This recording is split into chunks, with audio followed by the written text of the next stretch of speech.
you know very well कि there are 365 days in 1 year. 365 days होते हैं 1 year में. उसके साथ एक चीज स्किप हो जाती है कि 365 डेज तो होते हैं और उसके साथ 6 आवर्स भी होते हैं. अंडरस्टूड. अब आपने देखा होगा कि फैब्रिक कुछ मंथ जैसे जनवरी आपका 31 डेज का होता है और फैब्रिक कभी 28 डेज का होता है, कभी 29 डेज की होती है ना. उसके बाद मार्च फिर 31 डेज के लिए होता है. Shivas stop this. फिर अप्रैल हो जाती है समटाइम्स 28 डेज की, समटाइम्स 29 डेज की. फिर आपका मार्च 31 डेज का, अप्रैल 30 का, है ना. और फिर मई फिर 31 की डेज की हो जाती है, जून फिर 30.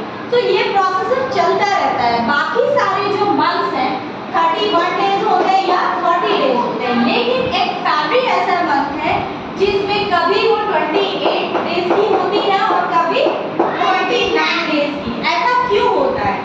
देखो हमारे पास 1 ईयर में 365 डेज होते हैं और 6 आवर्स होते हैं. अब 6 आवर्स का एक डे नहीं बन सकता ना. लेकिन जैसे ही 4 ईयर कंप्लीट हो जाते हैं, देखो दूसरा ईयर आएगा तो 6 आवर्स फिर हो जाएंगे, फिर तीसरा ईयर आएगा फिर उसमें 6 आवर्स हो जाएंगे और फिर 6 आवर्स. तो ये 6 जब जैसे ही 4 ईयर कंप्लीट होते हैं तो ये 6 12 फिर 18 और फिर ये कितना आवर्स बन गए? 24 आवर्स बन गए. और 24 आवर्स का क्या बन गया? 1 डे.